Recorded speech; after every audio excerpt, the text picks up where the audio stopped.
It is great to see everybody. I've been missing everybody. Not that I haven't found things to do. It is, and the first thing we have to do. Look, I get to see all the things people say. Sound is bad. Sound cuts off for people in Zoom. Boker Tov Shabbat Shalom. Okay, that's what my message is. Raj, what do we do with sound? Are we better? I don't know. It says sound is better. So Michael and Virginia, are we echoing? Is that what we're doing? Or can you hear me? It comes and goes. It's clear, then it kind of cracks up and it comes back and it goes away. It's on the right sound thing. Let me, you know what? Are both owls on? Maybe we don't need both owls. I don't know. What do you think? I don't know. I have no idea. Tell them to mute, it might be better. I know they're gonna unmute them and I'm gonna unmute them. It's the power of the Right. Let me just, maybe someone has their mic open on Zoom. Could that be it? Could that be it? So you know what? Everybody who's online, if you could please, all 13 of you, 12 of you, if you could mute, that would be wonderful. Not that we don't love you. So maybe that will help a little bit. That helped. Look at that. That helped. Unbelievable. We fixed the problem. So first of all, Torah never stops. And we have lots of Torah teachers. I am one among many. And so all of the people who taught Torah this summer, I want to say thank you. A big thank you to Raj, who organized and he's basically our Torah Shams. He is the guy in the synagogue. They used to call it in literature of East European literature, the beadle. Beadle, not with a T. And that's the person who just takes care of everything without being asked. Yeah. And that is Raj. So Raj, thank you. Raj would have brought bagels if I didn't order them, but I ordered these to beat him to the punch.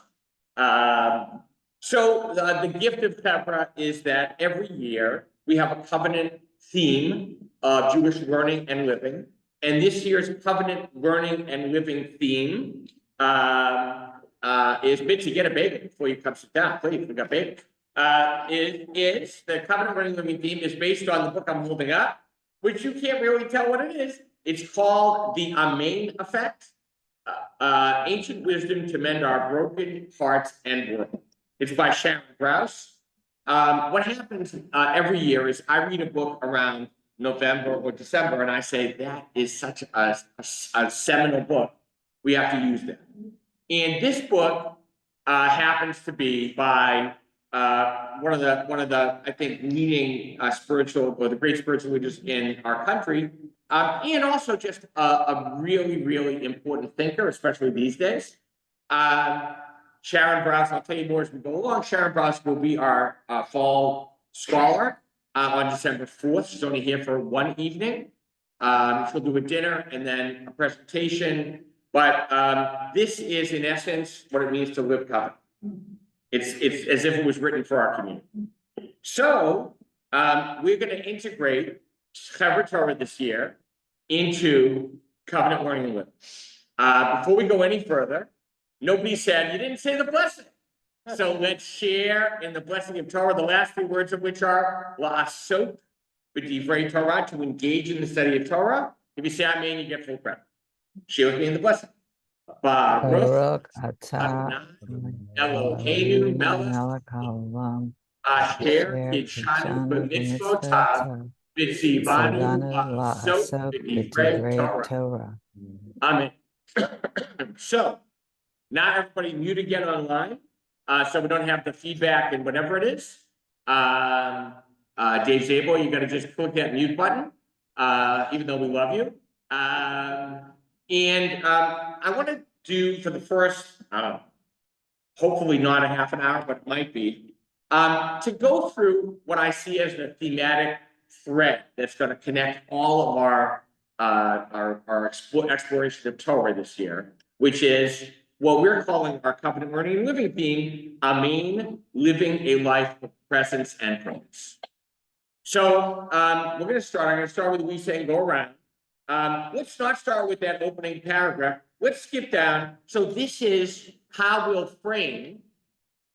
And I could have, if I had a board, I would do this. I would write full letters.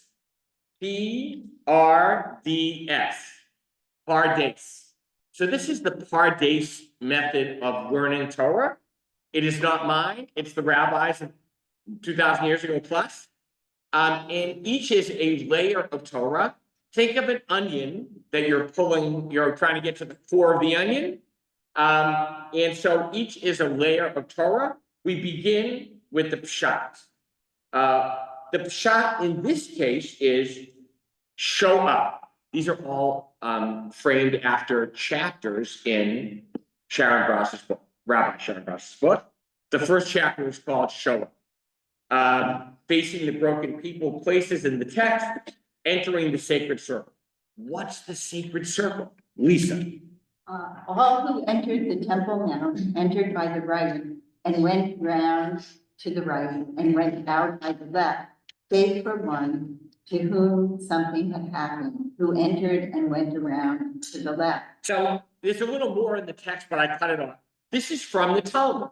So this is from Mishnah Midot, and Sharon Brass, who I don't know where she went to undergrad. She got a degree in mediation from Columbia. She was going to go on and get maybe a PhD, and they said, no, you got to be around. So she went to JTS, and she was a little, I would say, left-leaning for JTS. But this is the primary text upon which she founded ECAR, which was then for a 35 household congregation in LA. It's around 1,100 families today. Here's how she explains it.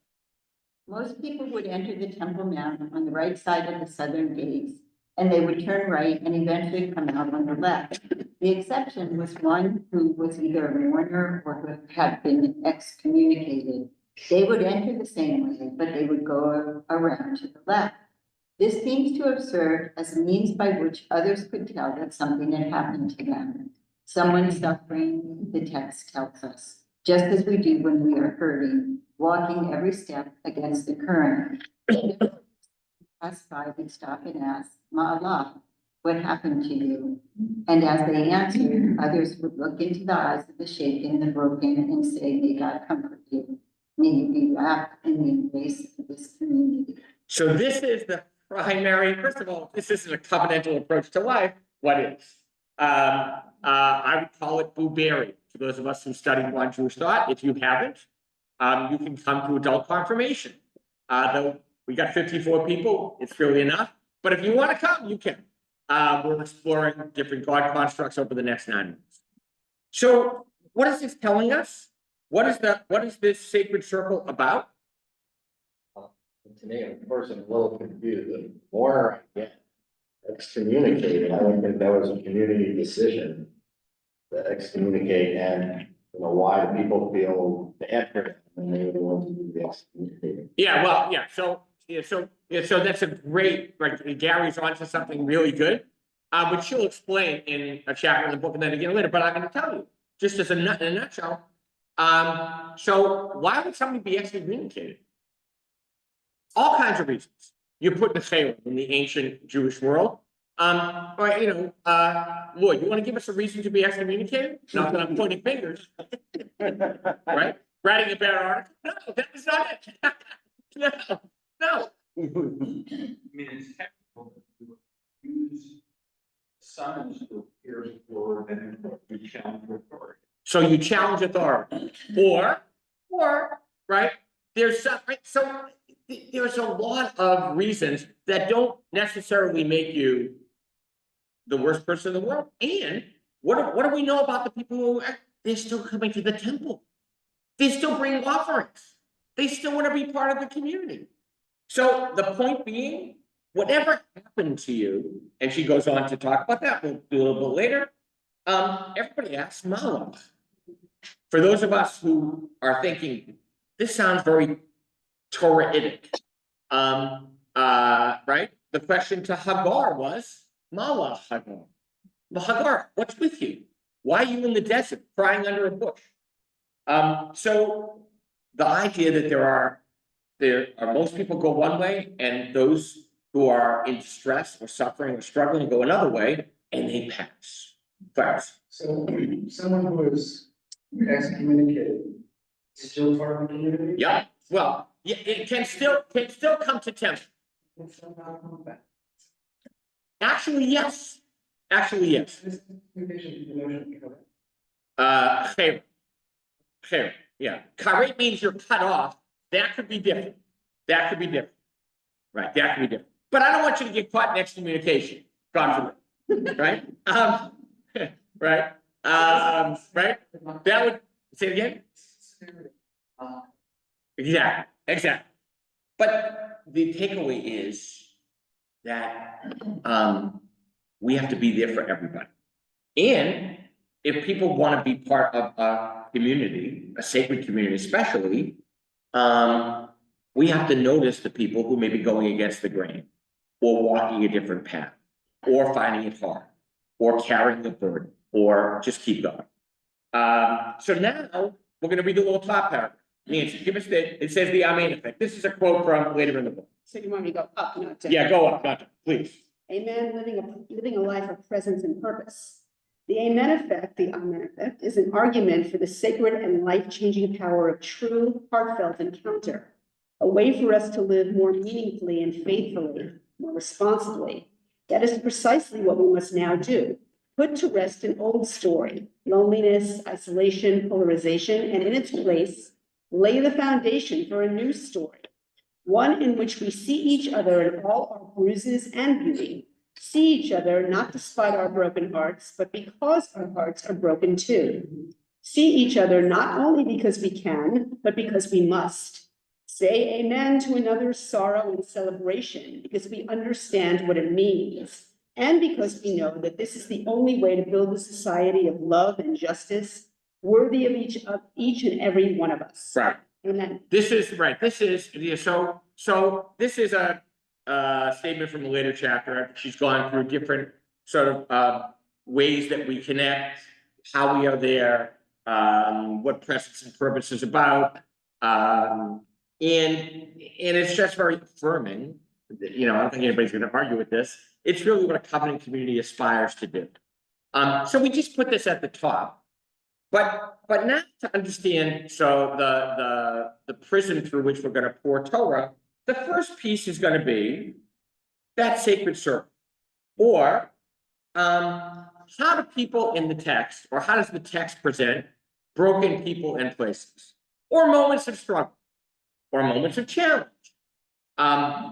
Could be a person to another, a people to another, a God to another, you name it. Could be a person to oneself. So that's it. That's the pshat. Then we go to the remez, right? The remez, please hold on, another chapter. I'm reframing it, entering into the dialogue with generations of common things. So go ahead. This is a quote from Genesis 2:18. Adonai Elohim then said, "It is not good for man to be alone. I will make a fitting helper for him." Even as God marveled at this wondrous creation, Adam's heartache was something God could not abide. So God set aside, distangled Eve from Adam, and they were finally able to find their way to one another.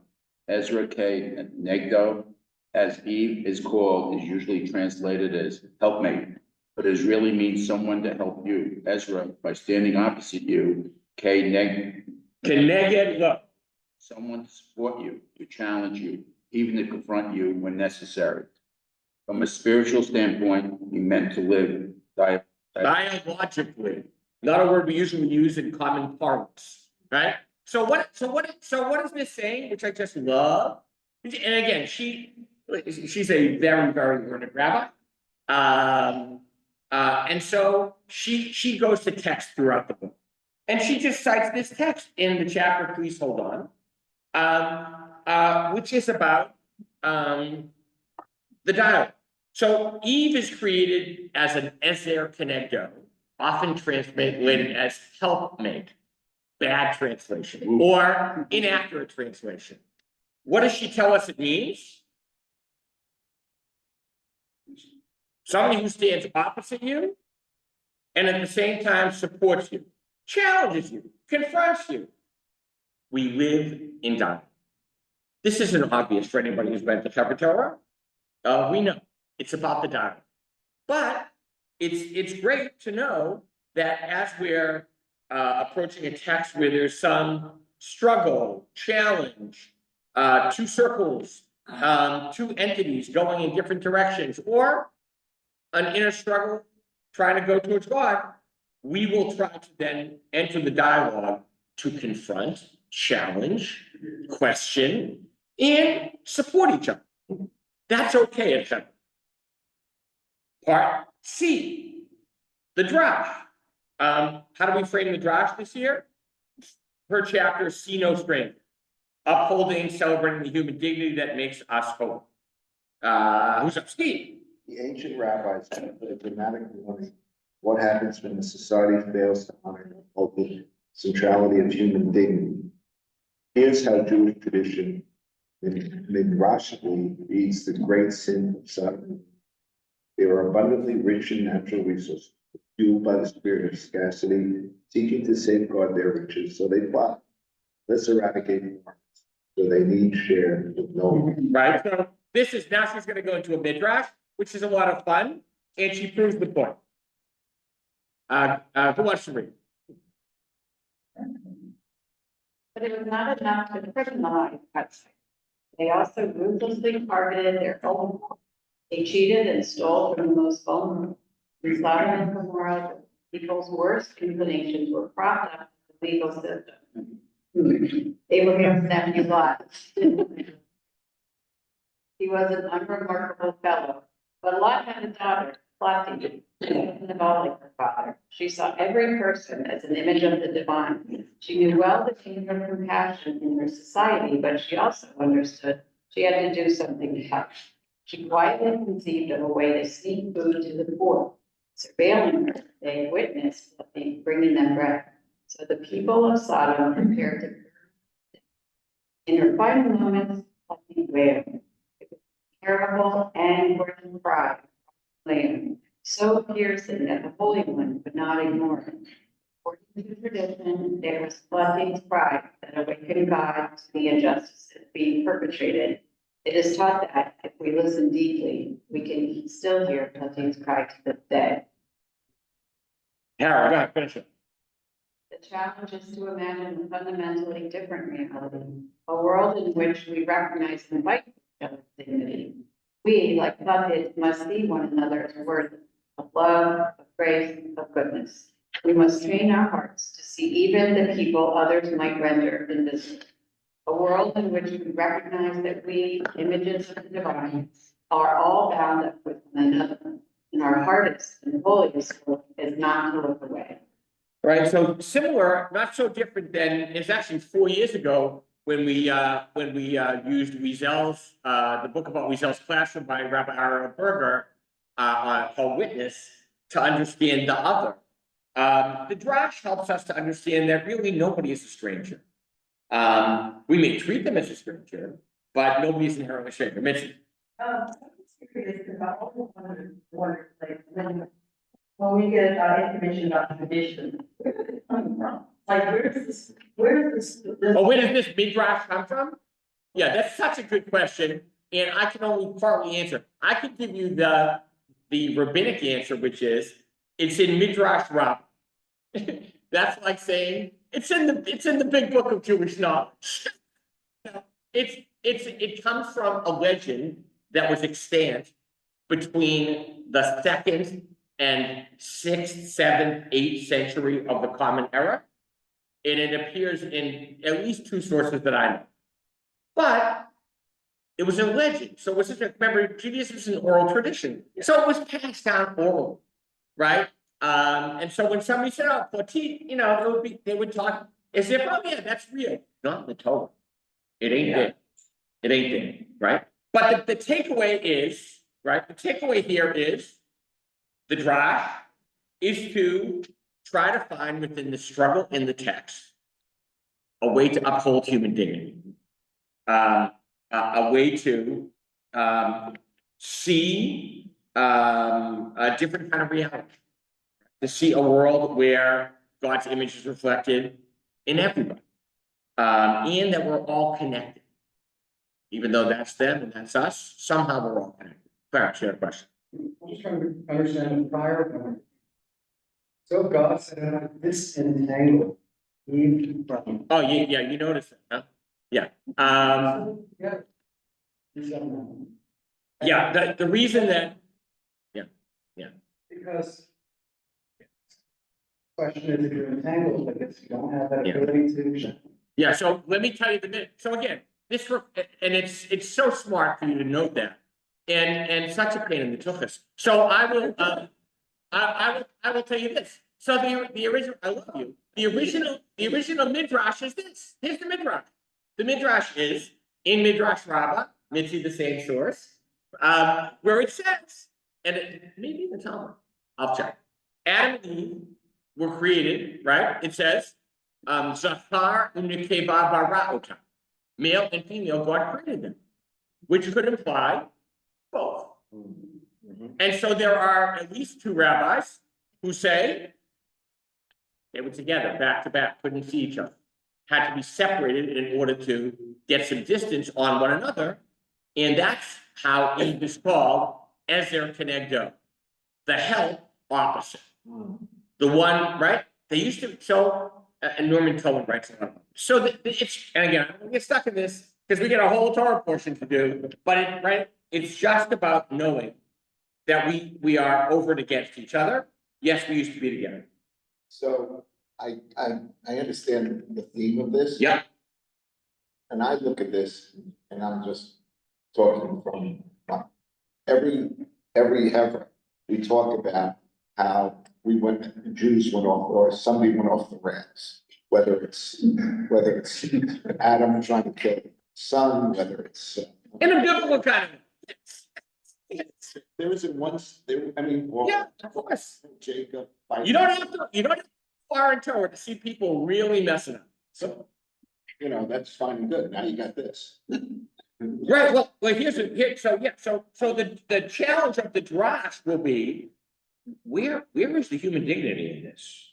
Or, as she puts it, I think so beautifully, to imagine a fundamentally different reality, a world in which we recognize and fight for each other's dignity. So it could well be that somebody is acting in an indignified or undignified manner.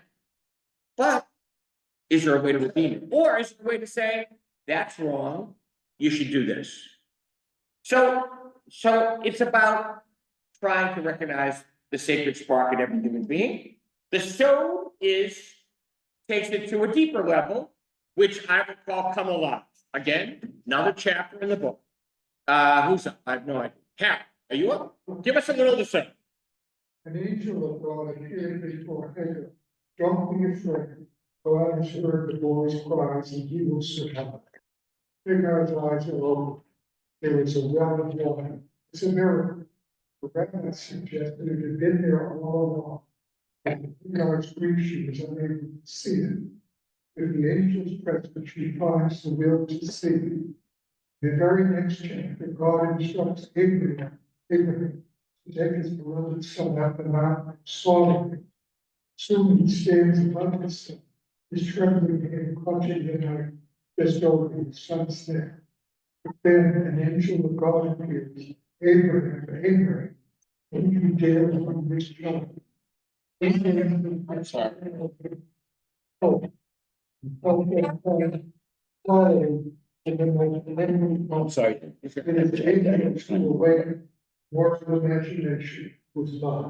Right, so why are these two stories so present for us? Because we're gonna read them on Rosh Hashanah. These are our stories, right? Who wants to read them? Sure, I don't know. Lois, you wanna read it or you wanna pass? Go ahead. There's powerful in these stories that appear in the Bible, and have been in literature. Angels, each one fueled by a unique purpose, appear in moments of great vulnerability to give us mental strength, clarity, and hope. They help us to believe again. They awaken us to our responsibility to one another. They challenge us to think creatively about what might be possible. They offer protection, connection, and inspiration. We are called to be like those angels, those whose presence is important for resilience. Each of us is brought into this world with a higher purpose. How am I uniquely able to meet this moment?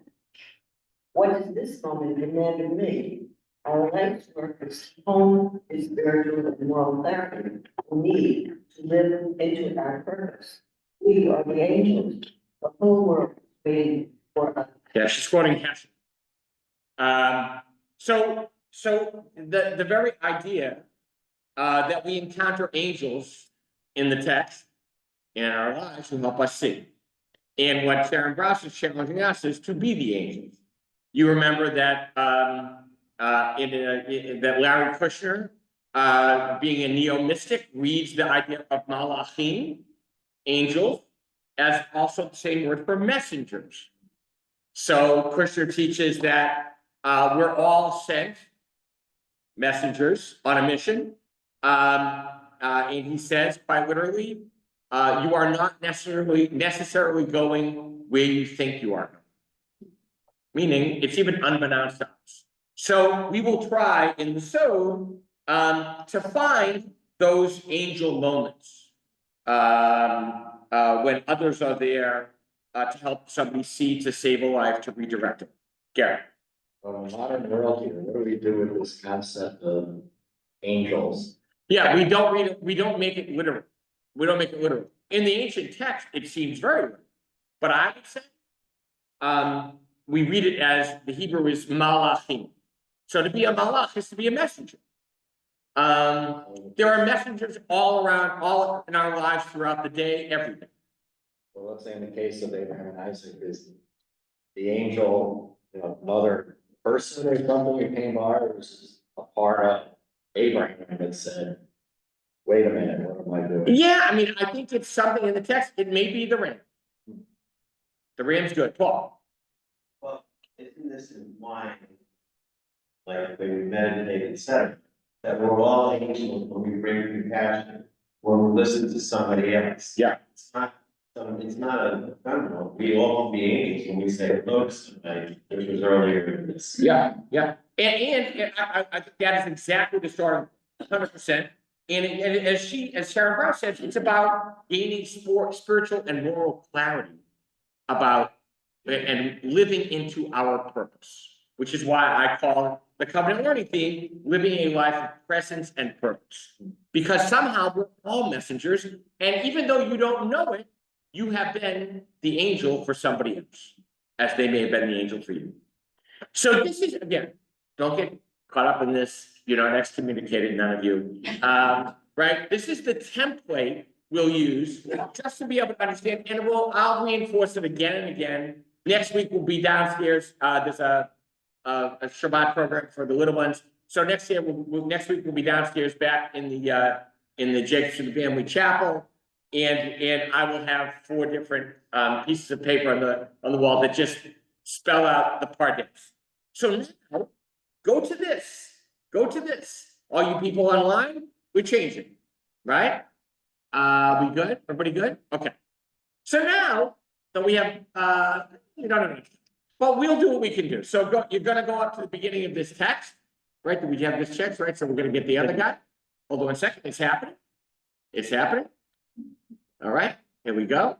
It's coming. Yes. Sure. You were saying something about the lens that we're using to view the Torah. State that if you did that. Yeah, the lens that we're using to view Torah, or the prism, I would call it, is living a life of presence and purpose, right? And I'm going to review it as we go through this. So I'm gonna refocus. I'm gonna do, so we'll all get. Eventually, we'll all get. Here we go. And probably gonna make that a little bigger if we can, just because I don't know. Is that big enough for people? Good. That's good. Thank you. So just start. So we're gonna start with the pshat, as we always do. We've already said the blessing. We're gonna have a kikoshi. Our kikoshi in this week's Torah portion is from the beginning of the portion, which is, and we're not going to read through 15. We're going to read probably through 11. But this is the beginning of the Torah portion. When you come into the land, so the people of Israel are on the border, they're going to be coming into the land, and they have to perform the mitzvah of first fruits. What the heck is that and why? So the koshi is, how does the mitzvah of first fruits affirm our covenant with God in the land? And the sub-koshi is, why is this covenant affirmation the path to our renewal and hope for the new year? When I say our, I would mean the Jewish people and the state of Israel. Correct. Only once. Yes. Yes. Yes. Bikurim in this way. But it's very, very ceremonial. So I have no idea where. We're a Jane. Jane's gonna give us the 10. The pshat. When you enter the land that is fenced, Adonai your God will give you as a heritage, and you possess and settle in it. You shall take something of the first fruit of the soil, which you harvest from the land, that Adonai your God has given you. Put it in a basket and go to the place where Adonai your God will choose to establish his name. You shall go to the priest in charge at that time and say to him, I acknowledge this day before Adonai your God, that I have entered the land that Adonai swore to our father, their sons.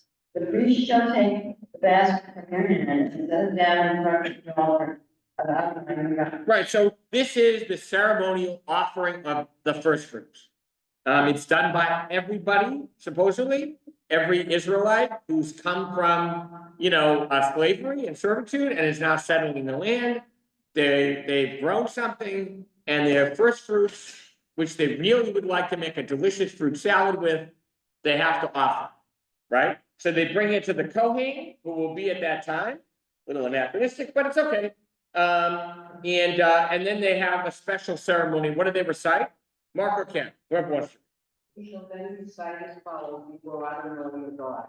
My father was a Aramean. He went there to give the reading and so there. At the end of the day, a great and very popular place. You give peace down up to the land, and that's they told every neighbor of them. He cried to Adonai, the God of our father, and Adonai heard our plea, swore our plight, and misery and our oppression. Adonai freed us from Egypt by a mighty hand, by an outstretched arm, and was power, by signs and wonders. Yes, you have heard this before. All right. If you've ever read what? The Haggadah, right? Right. So that's what this is about. Yeah.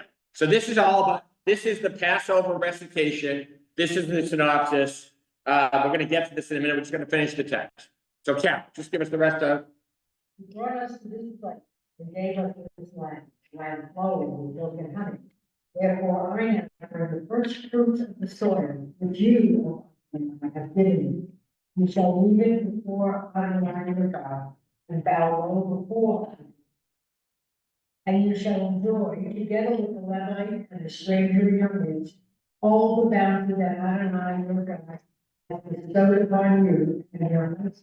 Right. And the next part is just setting aside a tenth, the poor, the widow, the orphan, the stranger. We're not going to read that. We're going to go right to the Remes because it's 9:38. So in the Remes, right? So we've just done. So is there some brokenness? Are there people struggling?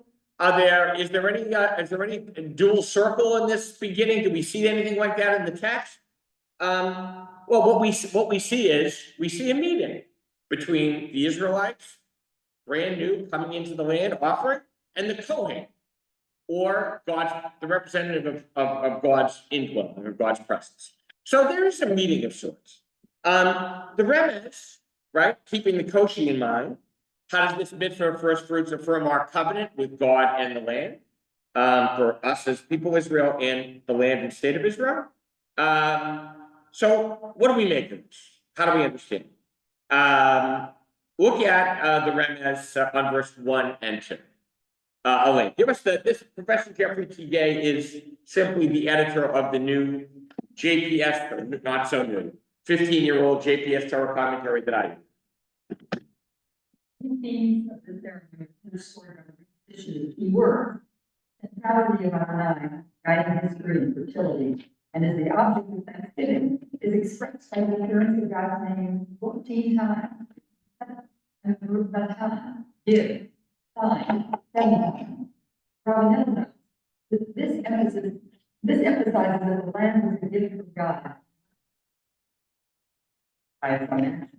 So if you just look at keywords in the first chapter of Kitabo, you're gonna see that the bringing of the first fruits is a ceremony that links us to a past, but also in the present, as we're entering the land, that underscores somehow the land is a gift. You know, do we have to merit it? Maybe. But it's not something that we possess because of any other reason except God gave it to us. Part A, put that on the side burner. What does Ellie Monk say? Add it to them. Clarence. Torah gives us to understand, although the land is negative and promised, will nonetheless have Yeah, so what does Ellie Monk add to the equation? He says, yeah, Natan is here 7 times, but that doesn't mean that we don't have to continue to merit the land. So that the idea of us coming with these first fruits is acknowledgement that God has given us a gift, and at the same time, that we have to work to be worthy of that gift. We're building a case. We're building a case. Okay, so a little bit more, and then you'll jump in and say, yeah. You won't say, but you could.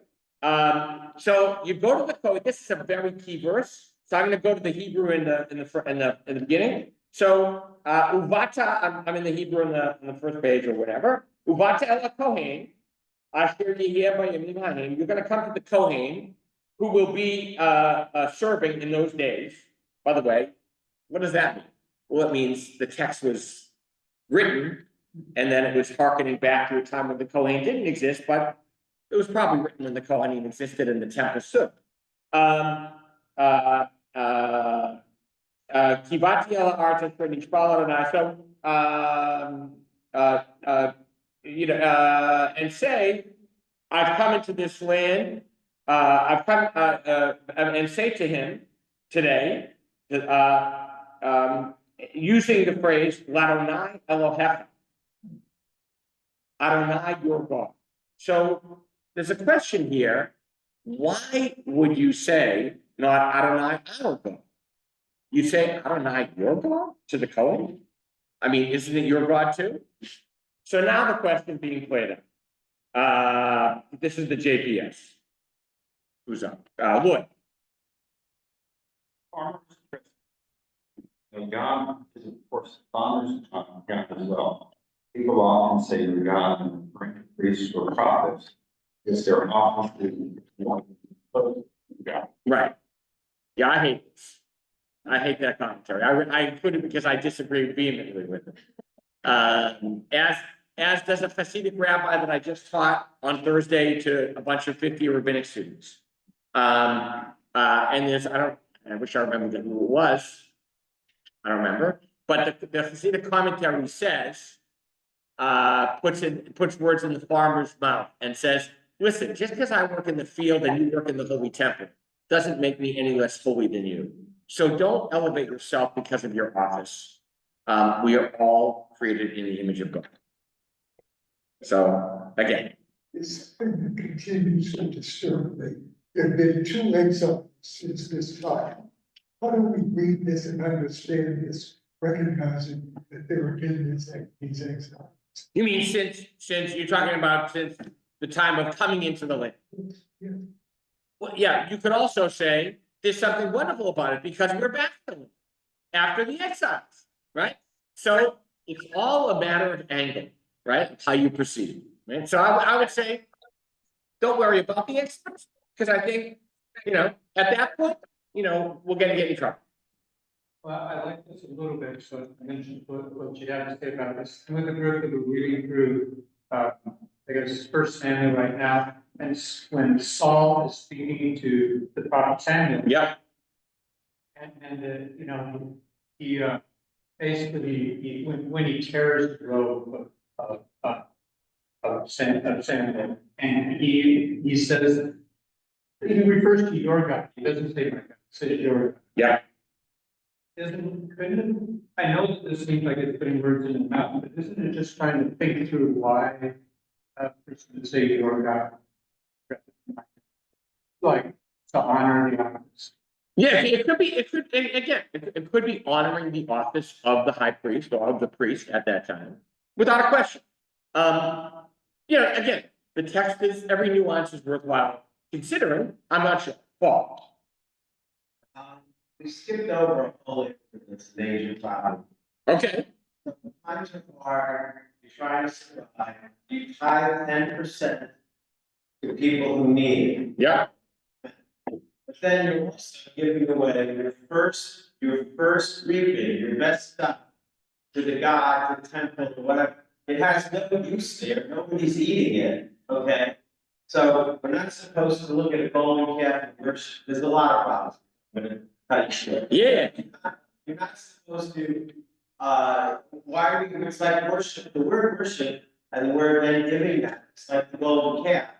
And you're making this very difficult for people to live. The tithe is always been, all the portions are. right, tithe is one thing, but why would you offer these, especially the first fruits, because you just grew it, you spent the whole year, you want to eat it. So I would say to you, there's only one correction and one addition, actually, it was essential because the Kohanim couldn't farm. The Kohanim had no land, and so they had no first fruits. So in fact, it was consumed by the Kohanim, the Levites, and all their families. So it did feed a whole segment of the population, so it was an offering that was needed. But I want to just underscore, you're giving away your first fruits. I intentionally skip that. Yeah. Understand, these are the duffers, these are the ones who are reading the Torah. It's not any different than them. They're not producing, okay? They're not doing, I mean, they're so great because they're reading the Torah, okay? So you have to give them food, okay? It's, Right. I'm not gonna use it. Yeah, I would say this, first of all, you'd be the guy that wouldn't give the basket, I can tell, right? You're not giving the basket for anybody, but hold on, there'll be an answer in the text to you in around, 20 minutes.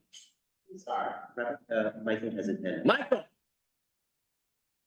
Hi, Jeffrey. Yeah, I want to say that I think JPS is, saying that because their office makes them seem close to God, I think is getting it slightly wrong. The fact is, on the one hand, your God to the priest, but then also in the same phrase, the God of our fathers. And then if you look at the last sentence, the priest shall take it and set it in front of the altar of Adonai, your God. So the point is not that the priest is close, but that everyone is equally close, that it is your God and our God. Isn't that the point? It's both and not either or, is what you're saying, Yeah. right? Steve, and then we're gonna go to the text. I think this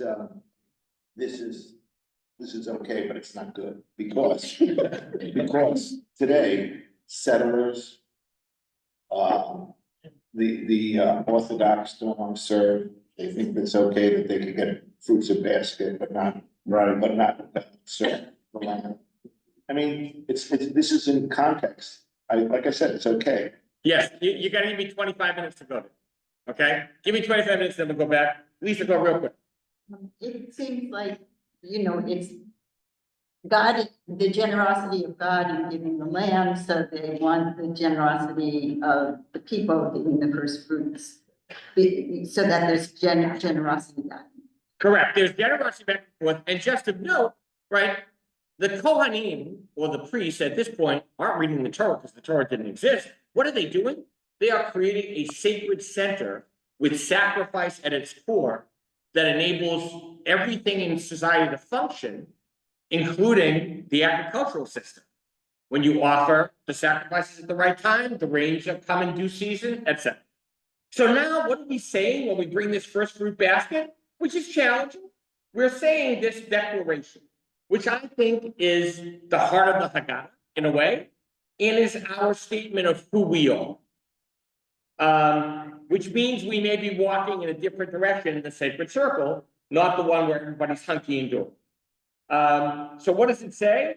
My father was a fugitive Aramean. He went down to Egypt, meager numbers, became great. We got dealt harshly with, we were enslaved, etc., but God freed us. So, why is this such an important declaration? Why this of all things? Paul, you just switch places for you. Oh. The Rambam. You see the Rambam under 5 to 10? Thank you. Reciting this declaration promotes a sense of humility. Likewise, one places the basket of first fruits on his shoulders and proclaims the goodness of God. This teaches us it is essential to recall our past experiences of suffering as we carry the blessings of our gifts today. Yeah, so why is Rambam telling us that? Like, why is it, I mean, it seems very Jewish, by the way, right? Remember the summarized, right? I forget this, they tried to kill us, let's eat, but I don't remember all 3 of them. But the idea is that we go through this cycle of, being in God's care, doing something, being oppressed by some peoplehood, being saved, let's eat. But here it's, I think, significant to say, you don't live as a Jew in the present. You live understanding the past and looking to the future, right, in a present that combines them all. So it's a sense of perspective, maybe, that we come with. And the JPS is going to go exactly where Michael went, right, where Michael Feinberg just went. Yeah, give us the JPS. This is marked by 2 significant grammatical shifts. After reciting the epitome of Israel's history and speaking about God, the Father turns to God and speaks directly. After speaking of Israel in the first person plural, describing the history of God's benefactions to Israel, he switches to the first person singular, expressing that he is personally participating in that history. So there's both your God and our. So the idea isn't only that we've come from a place that we share a story, but that I am part of that story today. So this is sort of this declaration. You're offering the first fruit basket. You may be saying, damn it, I wish I could just eat those tomatoes, because look at those tomatoes. They're good, but I'm giving them, okay. So it is a sense of sacrifice. So Nechama is probably the best commentator on this specific portion, because it says, let me just find it. What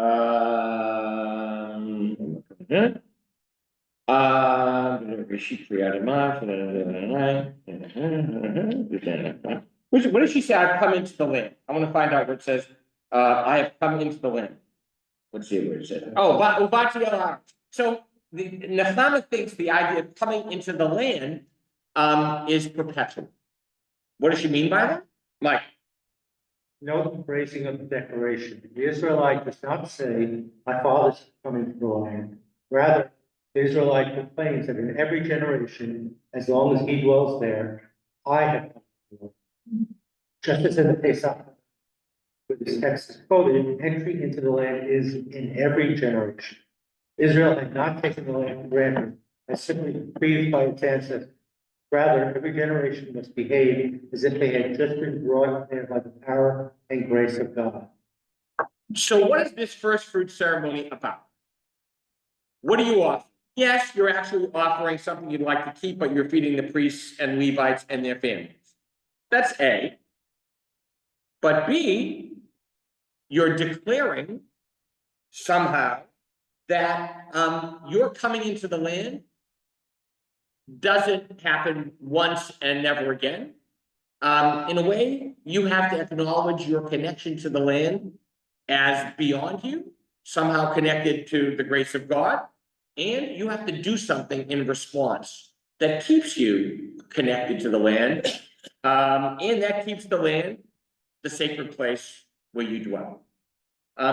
Why is this so significant, and why do I ask the sub-Koshi, why is this covenant affirmation the path to our renewal and hope for the new? Well, supposes each new person being born and then choosing to behave as presupposes that they learn. So it's incumbent, you know, you have to tell kids in order for them to behave. So it's all actually going on. Yeah, I think it's on common book. Yeah, so what is Clarence saying? What is this declaration, Arami Oved, my father was a wandering Aramean?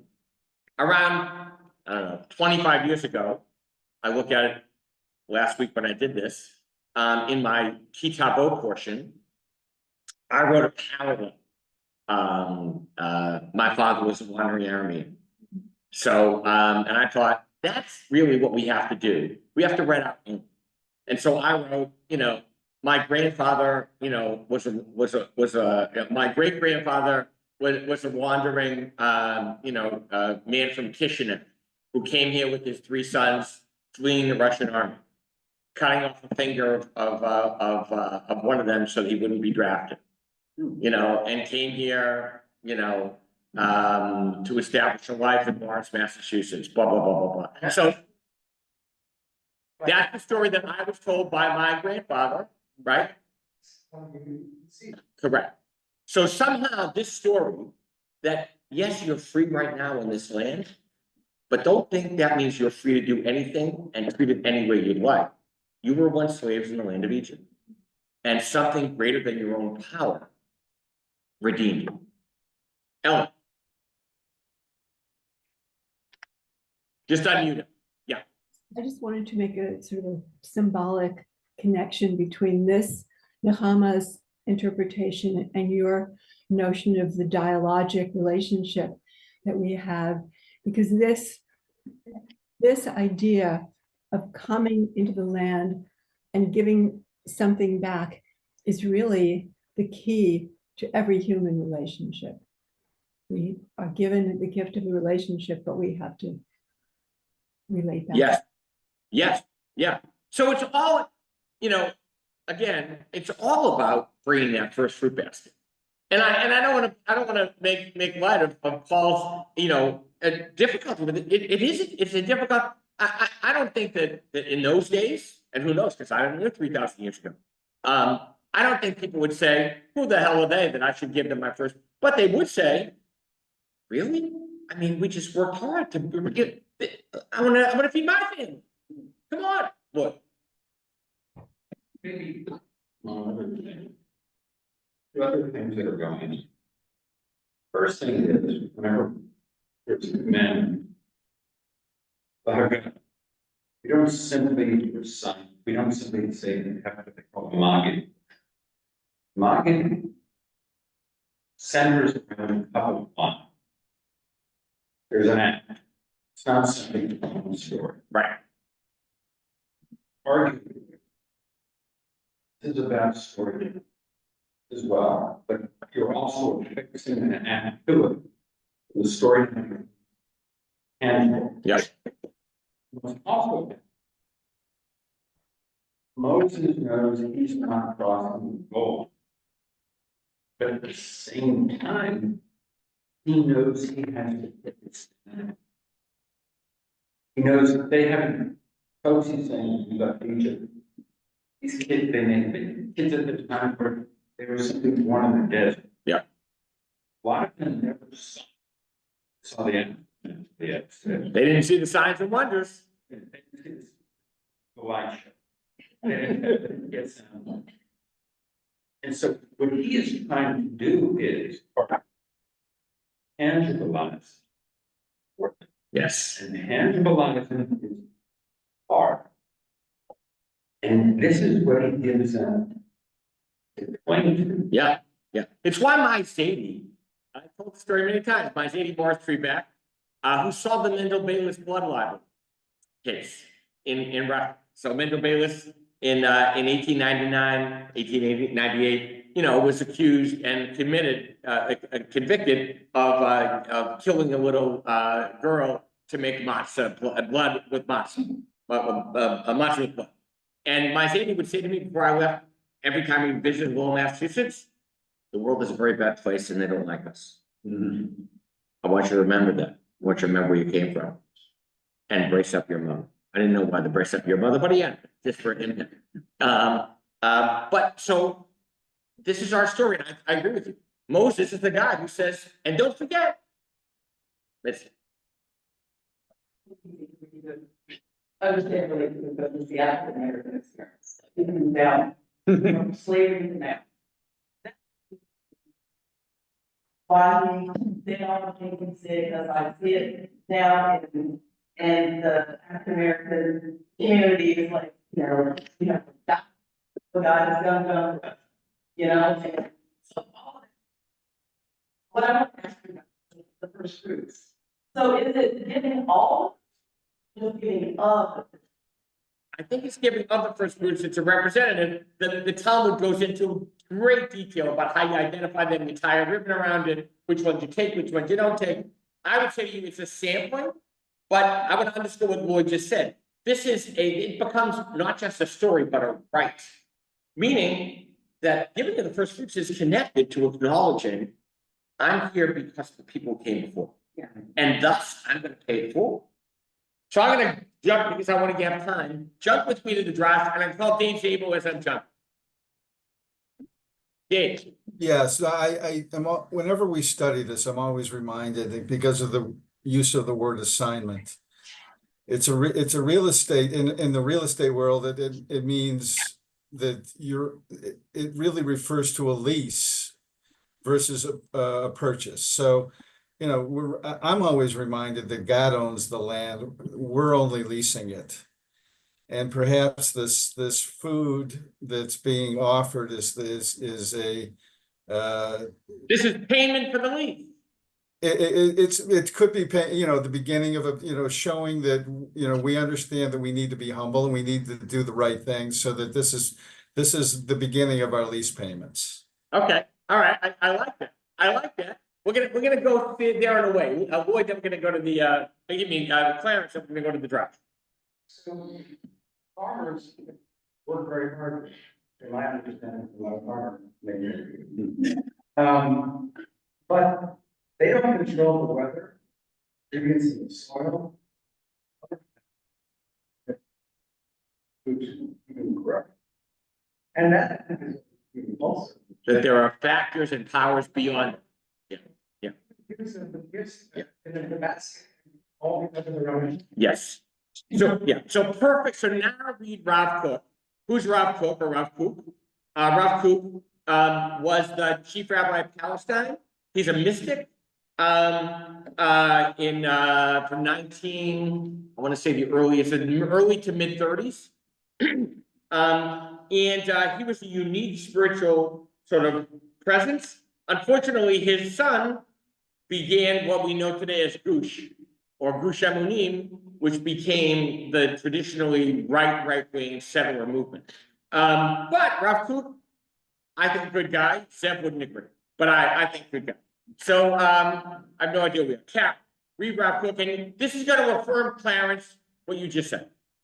When a farmer notices a first fruit, a first bunch of grapes or a fig, he ties a thread around it and announces, "This is the first fruit." He has toiled the entire winter under difficult conditions, yet receives no guarantee that his work will be successful. The elements are often against him, yet he faithfully works the land. Eventually, the big day arrives. He sees it, the product of his toil, yet he derives no benefit from it.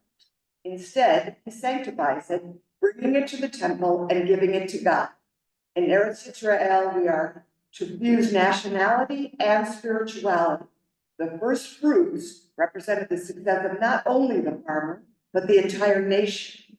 Therefore, the Bikurim belonged to the Levites, for they breathed life into the nation as much as the farmer did. Without both, there was no Am Yisrael. Now the declaration makes sense. The farmer is affirming his claim to the land with his link with the greater aim of the Jewish people. In order to enter the land, Israel needs to integrate the physical with the spiritual, for only then could they be fruitful. He's using fruitful as a pun, right? So what is Rav Kook saying? The nation of Israel is not a land like any other land. It's not a place like any other place. It's not supposed to be. The first fruits affirm, as Clarence intimated, that God is in the mix. And so you have to be aware, we're a spiritual nation. And so our nationhood only becomes fruitful when we acknowledge, yes, I'm a farmer, I work the land, but it's with the grace of God that I'm here and all the stuff. So there's something beyond. I know, and again, I'll go to what Dave said. I'm leasing. I didn't buy. Mike. Yeah, I mean, there's, I think, a recognition that you know, there can be sort of a movement beyond just this beyond existence. We don't have to worry just about this. We can now aspire to actually build a society. And look, not everybody is capable of being a farmer. And so in a sense, well, what about folks who can't farm? And how does sort of the, you know, letting people do what they're sort of better suited to do, again, because we can provide for ourselves, and we're not just struggling to survive. It's all that contributing to actually building. Yeah, so this is a society where everybody's purpose is important and everybody connects to some greater purpose. I think it's also very interesting way of making sure society becomes stronger. Because of the fact of the privacy and priority of and those who actually are they're very one has to take care.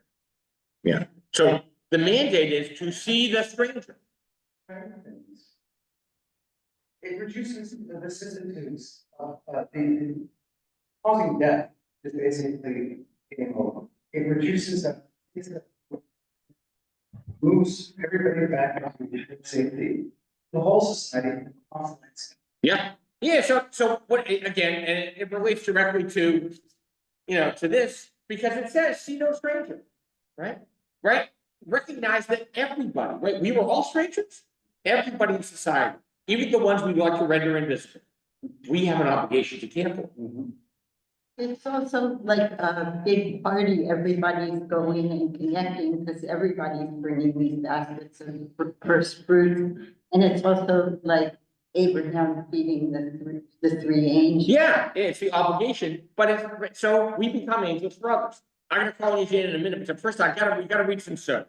Because we're not gonna have time. I don't wanna run out of time, I have a statement to make at the end. So, who's up? I'm just gonna read, Judy, you're gonna read the second paragraph. The orchestrated ritual places the farmer within the nexus of history, personal gratitude, and a spiritual connection to the land.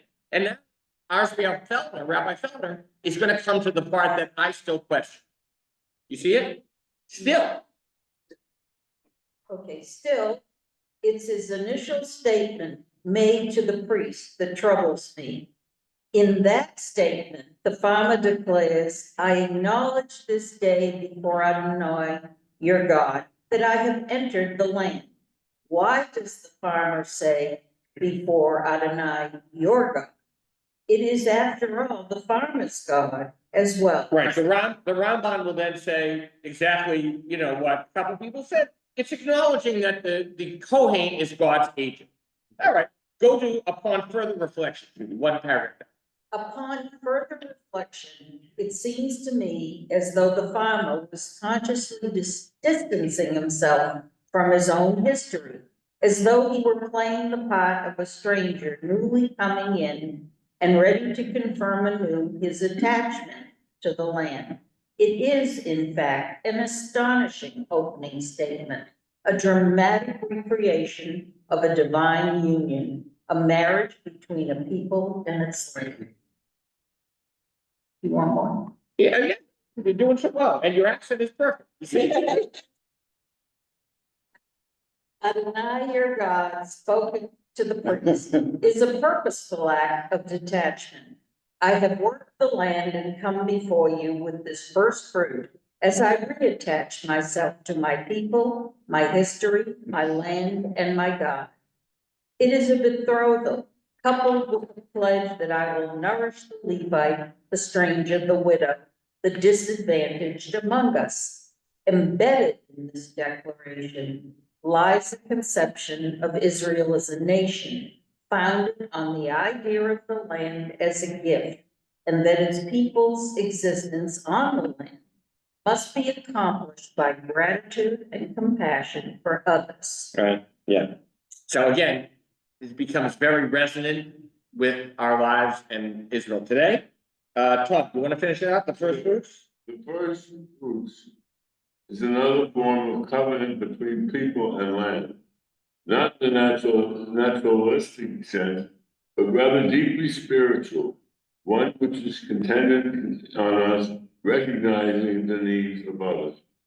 Failure to live up to the ideal set forth in Torah, dramatically portrayed in our portion, leads to a terrible curse which could plague the Israelite. The very foundation of the relationship between land and people lie in the basic principles of human decency. Blood and toil evolves into barbarity, racism, and murder. Yeah, this was written 11 years ago. That's refreshing. This was written 11 years ago. No, what? But why is it so resonant? It was written 11 years ago. And it's saying something, right? So, Felder is saying something, I think, highly relevant and disturbing and challenging. Steve. Every year I grow tomatoes. Sometimes I get a good crop, sometimes I don't. And I can tell you right now, there's no guarantee until the very end. And you could be a farmer for 10 months, 11 months. And at the end of the day, there's no guarantee those crops are coming. That's right. And it's a faith in God, it's a faith in yourself, it's a faith in your family, keep going, and the community. So I could also say, this year I had a good crop. I could also say that this is really the essence of what's going on. I mean, you have to have faith, and you have to believe, and you have to keep toiling, and it ties it together. Yeah, there's something deeper, of course, speaking of what? I mean, this is also polemic reading. Yes, it is. And he's trying to read out the net because that creates an account. Yeah. And one of the things, there's a separate rabbinic dispute is you have an entire recipe about my father's modern. Right. In the case of a convert, the rabbi question, really? Really? So that raises the possibility convert is not. And they're not referring to simply the person who's planted something. He's crossed and died. At the end, the rabbi said, he too or she too must have the obligation. There was a once that Elmer is say not just aligning, either aligning or because if you don't know and you don't doesn't necessarily get you to the place that Elmer. Yes, yeah. So I'm going to go there in a minute. I'm going to call on Michael first because he had his hand raised, and then if everybody else, but then I'm going to get. Go ahead. Yeah, I have to say I find something very troubling in the Sod, which is reflected in your Koshi. Can you show me anywhere in Torah where it says the covenant is between Israel and the land, is between Israel and God? The land is an expression of the covenant. It is what through which we relate to God. It is the part of the holy relationship. But the covenant is not with the land. And I think that is, particularly at the present time, a dangerous shift of meaning. The problem with that, Michael, is I can show you two places in Torah where it says, and my covenant with the land. So I can show you at least two places in Torah where it says, and my covenant with the land. I'd be interested to see them. I will show you. So I will tell you, your point is well taken. And it's exactly the same point that Wood is making. What, Jane, I'm gonna call on you, then I'm gonna talk. I was gonna say, and it seems to me that, a lot of this has to do with, remembering, to have gratitude and not take for granted what you were given. And it's something that if you're not reminded and, you know, at every point, either each generation or every time you arrive at a place, then you're apt to forget. And I think that it's really important that this sort of thing happens, remind you, you know, the gifts that were given. Without question, writ large, the specifics, and of course, the so extends to life today. You know, and what Fellner is writing, and I think I'm pretty sure he was the president of New York Board of Rabbis. I think he's a conservative rabbi. I don't know 100%. But what Rob Cook and Fellner are both trying to do is they're in answering why is this covenant the affirmation to our path for renewal. I think hope for the new year, but state of Israel is to see beyond nationalism, is to see beyond nationhood to the sacred call to be a light to the nations. So in a way, we are in the land, we live there, we dwell there as a people of Israel, and that means we are obliged to take care of everybody on the land. As Fellner says, the foundation of the relationship between land and people lies in the basic principles of human decency. So it's a challenge, and Michael was trying to warn us, I think, not to get caught up in the land as the animating force for doing anything we want to other people to keep and contain the land. Or to forget that the land is a gift that we have to, that maybe as Dave said, that we lease and that we have to continually renew our connection to by how we treat all the people in the land, not some. Taking this principle, I think, is applying it to Egypt. The Egyptians own the land, we came there. They abused their privileges and enslaved. And look what happened to them. Yeah, point taken. Last one. Right, so I'll just read you a little passage. The land was put here for us by the Great Spirit, and we cannot sell it because it does not belong to us. You can count your money and burn it with the knot of a buffalo head, but only the Great Spirit can count the grains of sand and the blades of grass of these plains. As a present to you, will give you anything you have, we have, that you can take with you, but the land never. This is very Native American. Yes, it was by a Blackfeet chief. They were kicked out of Missouri and moved to Montana. Yeah. And this was when the white settlers came in to say, like, hey, we want to purchase the land. Yeah. So I would end with this, what we all have to remember here in this land, in this place we live, but certainly as people connected to that place we call Israel, which is a home, you know, either connected, a home for all of us in the spiritual sense, is that we are all but resident aliens, or right. So in the same way, we don't own the land. We lease it, and we have to treat it with the kind of respect that helps us understand, or helps everybody understand, that we are grateful for the gift. You know, by how we treat all the people who dwell in the land. This is all to say, I'm sorry I have to cut off conversation. So every week we will not do this, right? We'll not do the overview. We already did that. We'll do it once, but every week we will try to encounter the struggle in Torah, the brokenness in Torah, the challenge in Torah, maybe with two people or two entities going one direction or another, and encountering each other. And how do we understand that relationship? How do we enter into dialogue? How do we discover the human dignity and the holiness of those people encountering, or those could be God? And how do we then see the angelic presence? How do we see the redemption in the text that we are part of in our lives as well? So this is sort of the template.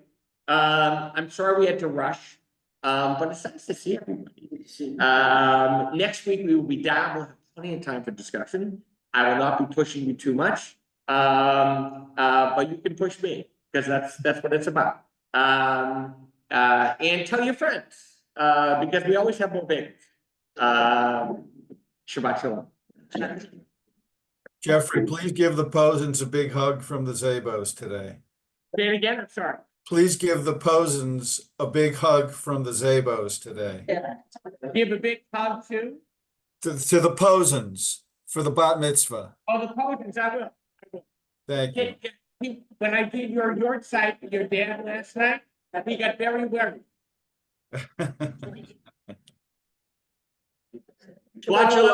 Virginia, touch to make a reservation. I totally forgot about it. But I need your help, but I'll be in touch with you. For my kids. Thanks, Jeff. We're gonna keep the book away. Yeah, I should have said that.